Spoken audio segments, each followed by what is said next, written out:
Three, two, one. Sengoku Dao. Dao. Hi, Gabe. Welcome to my channel. Hey, thanks, Masa. It's good to be here. Yeah, so today we have a special guest. We have the founder from NuNu Spirits. It's Gabe. Hey, nice to meet you guys. Yeah. What time is it there in your area or place? We're 11 a.m. over here. We're based in Bratislava, Slovakia, which is about as Central Europe as you can get. We actually have a rock in a field in the middle of Slovakia that says center of Europe. Awesome. All right. Yeah, so it's 6 p.m. here in Tokyo. So we have like 6 hour difference maybe. Yeah. Yep. But yeah, thanks for your time.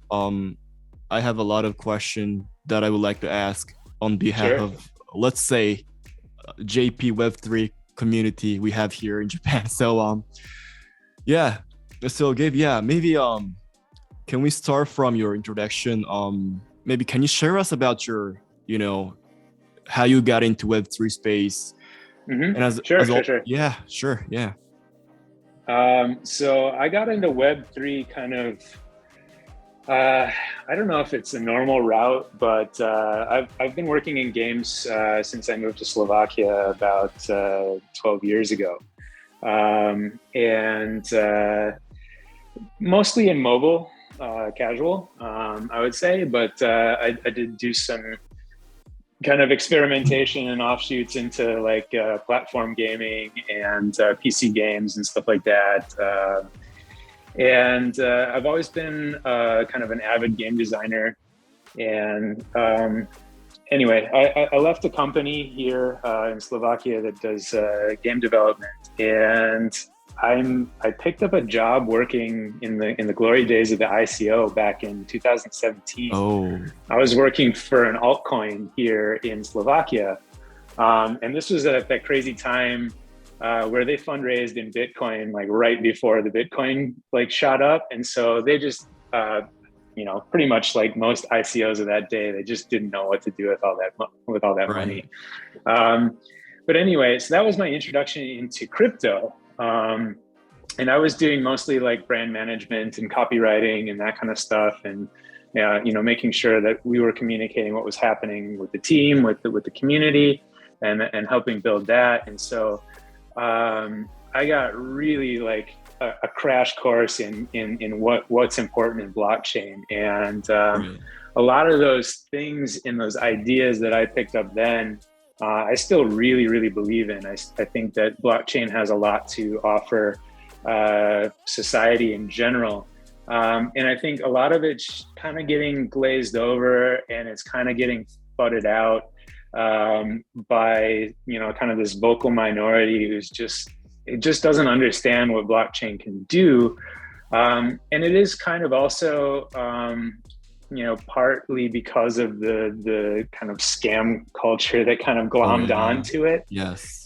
Even in the ICO, you had the same thing happen in the ICO days. You had a couple of legit projects who were fundraising, using their ICOs for, legitimate purposes, trying to build something good. And then you just had a bunch of people who were like, holy crap, there's a lot of money here. Let's make a lot of money and we'll figure it out. And they just, and if you're trying to do that, I think you come into it. I don't think you ever really figure it out. And I think you're doing, in general, a disservice to, the people who are trying to fund, which I think ICOs and NFTs are a great way to fund projects because, that speculation and that market kind of creates this culture of innovation, which is really, really important. And I think you see that coming a lot in this Web3 game space, especially. I focus heavily on the game side of things, so I'm not super keen or knowledgeable about the other side of Web3, in the app space and stuff like that, and the wallets and things like that. But in terms of games and gaming inside of Web3 and what I think it can teach people is really, really important. So we had this game, NuNu Spirits. This is actually a 3-year-old banner behind me. Back in the day, back in the day, I was working on these little characters. Somebody borrowed my NuNu, but this was actually NuNu's enemy before. Awesome. So it was like trees versus beavers. This is a little bit more recent, updated version of the NuNu. Yeah, so I just do these by hand, just like messing around with them. Right.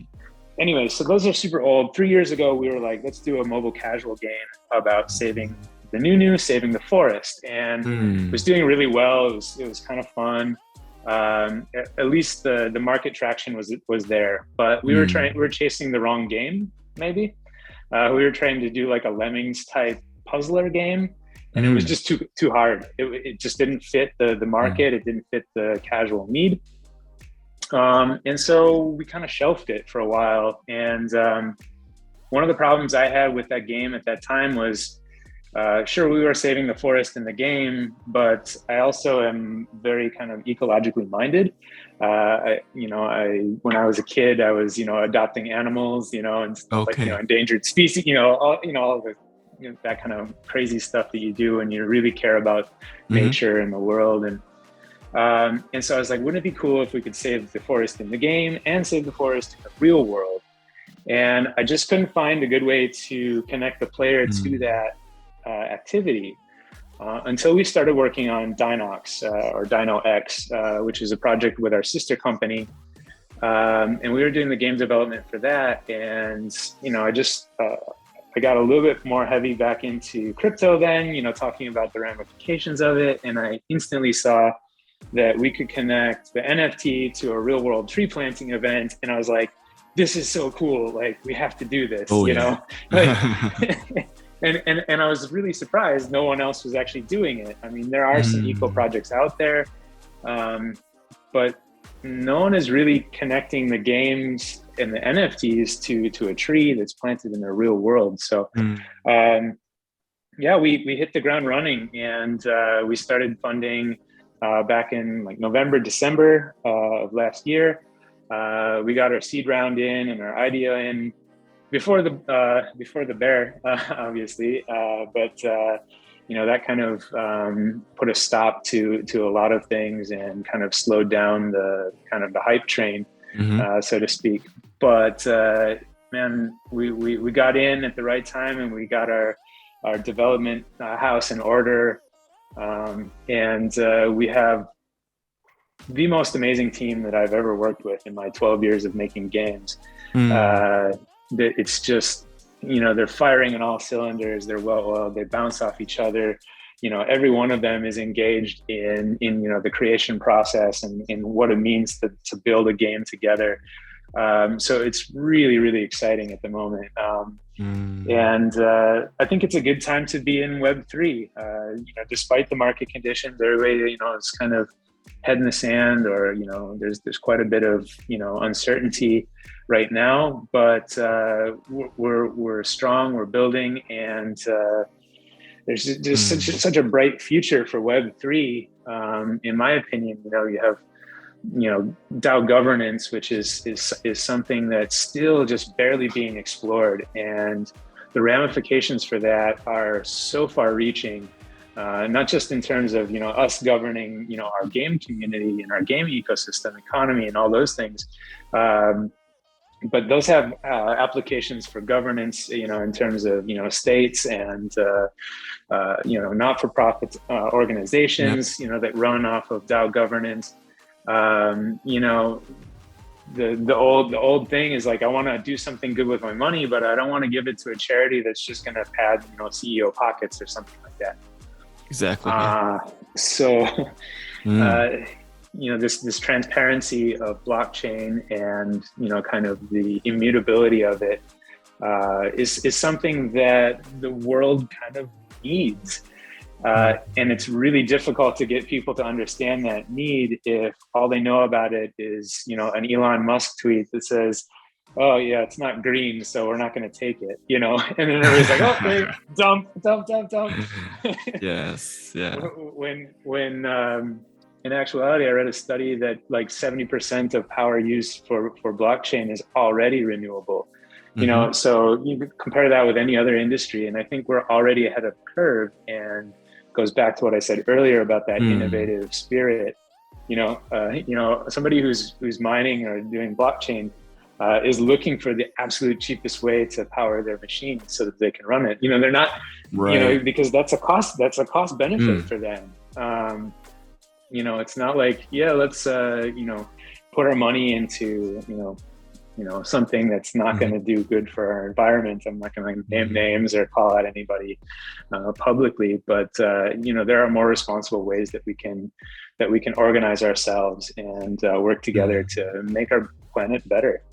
And I think that games are kind of in this unique space in which they can educate people about things that they're maybe not familiar with or maybe afraid of. The easiest way for a human being to learn something is by playing. We know this from psychology studies, and children do it naturally. It's the first thing they do. If they see something, they pick it up and they play with it. They drop it, they throw it on the floor, they put it in their mouth, and that's how they learn about their world. So I think as a GameFi project working in the Web3 space, we're kind of like that front line or that first point of contact for a lot of people that don't know or haven't done anything with blockchain. And so I think it comes, it's like the Spider-Man, with great power comes great responsibility. And I think we have a responsibility to educate and to do the right thing by our holders. And so that's what we're hoping to do. Lead by example. Do a game that not only does good for blockchain, but does good for our environment. And I guess that was a pretty long answer to a pretty short question. No. Thanks for sharing your story. I think to those viewers who's actually first time to see you as well as this NuNu project, maybe they have a couple questions like, what's NuNu? What does NuNu stands for, Gabe? Sure. I'm really curious to know. NuNu, when I started making these, we just were calling them forest spirits because we didn't have a name for them. But every time we showed them to somebody here in Slovakia, they would say NuNu, and NuNu is like, oh, ooh, like cute, it's not even a word. It's just the sound that you make to babies, like, oh, boo boo, or whatever. But here in Slovakia, it's NuNu, like you're really cute. And so we're like NuNu, we're like forest spirit, NuNu Spirit. I was like, and so that the brand is like, okay, it's NuNu Spirit. And it's a little funny because NuNu in a couple of cultures around the world means like little boy's penis. Oh, really? Yeah, in India, in some parts of India, I guess, and then in Africa as well, it means some form of private part. I see. So it includes like two aspects, maybe. Yeah. We need to maybe localize a little bit here and there, but yeah. So NuNu Spirit is basically a forest spirit. And they're characterized by their kind of tree trunk head. This is a recent print of one of our NuNus. Yep. And so they have a tree trunk head and a spirit body, and then they're decorated in various ways. So this would be an example of like a mythic NuNu spirit.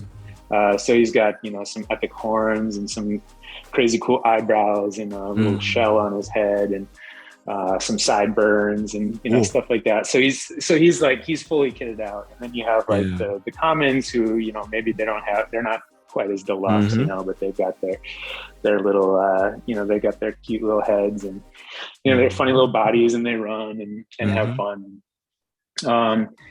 And they start life as a seedling. This is a seedling, and this is this is like the very first version of or the earliest life stage of a NuNu. And the seedling is, doesn't have arms and can't participate in the games. But as you nurture him, you can grow him and you can grow him into your spirit. And then your spirit is kind of your avatar, your vessel for the game. And so he's the one that runs around, gets in trouble and gets out of trouble. plays in all the games, and you can collect those, and you can see the different kind of levels of them and stuff like that.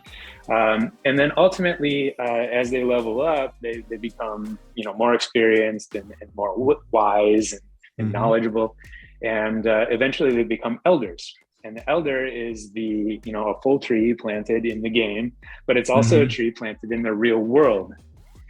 So we have tree planting partners, like for example, Airseed, which is one of our tree planting partners. They operate out of Australia, and they're using drones to plant trees.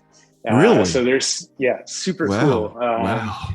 So they have these seed pods that they pack in a magazine, like a clip for a gun or whatever. But it's loaded onto this drone. It's like 2 meters across. It's a big drone. Yeah. And this drone can fly out into the Australian bush, where it's very difficult to get any sort of vehicles or truckloads of plants or seedlings.